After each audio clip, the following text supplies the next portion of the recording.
there are massive deflationary undercurrents. And the base of these new ways of doing things is getting high enough to start moving the needle.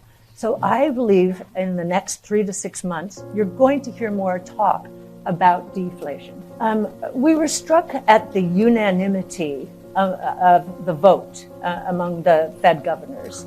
And that tells us that this discussion is not getting out there broadly enough. And so we wanted to raise some points, specifically the commodities I just mentioned, downstream, used car prices. Used car prices were one of the first indications that the supply-demand imbalance was going to become extreme. They went up 54% year over year, tested to 45%. Now they're down year over year. And we think they're actually going to go down a lot more. Why? Because of the shift, consumer preference shift to electric vehicles. The residual values of gas-powered vehicles, we believe, is going to fall apart. Many people inventoried a car because they did not want to take mass transit. They didn't need that car. Mass transit is back. Now they were looking at prices saying, oh my gosh, I could get a nice profit. Now they'll have an inventory loss. Maybe they won't take it, maybe they'll keep the car. But we think the dealers are going to be in a lot of trouble. They already are. The stock market is telling us. What we have in the Fed is really a Keynesian Fed that does believe that inflation and demand are positively correlated. The history in the 80s, 90s, and the 2000s is that is not true. When growth picks up, productivity picks up, right? And that is a potent anti-inflationary force. The other thing that's going on, and it's been interesting to watch the surprise around the dollar's increase, 25% in the last year. That's another powerful anti-inflationary force. So in this country anyway. In this country. But, what the problem in the emerging markets, it's crushing them. Why? I remember, I've been in the business for a while, as most of you know. In the early 80s, the dollar did the same thing in response to monetary policy.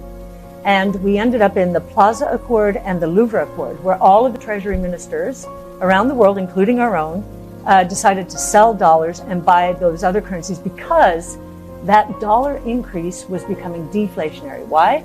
Dollar-denominated debt, right? As their currencies are falling apart, their ability to service dollar-denominated debt is disappearing. And that's why many of them are going to the IMF.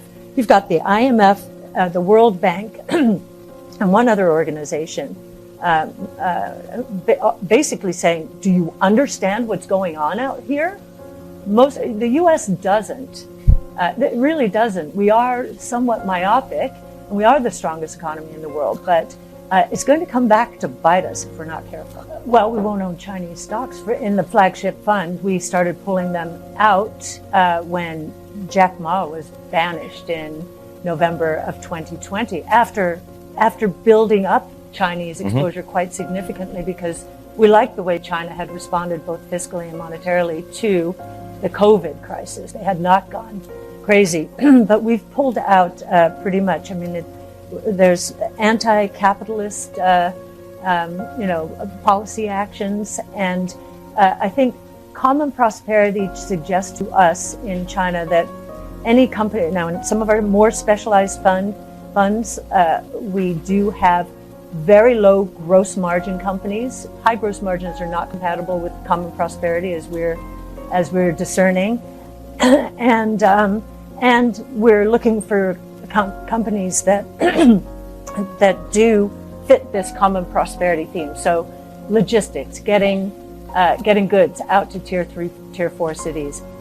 Electric vehicles, getting transportation, especially if they go autonomous, the cost for transportation will be much lower. So, but in terms of the semiconductor side of this, we've watched the league tables for years, and we were watching because of their surveillance economy, AI.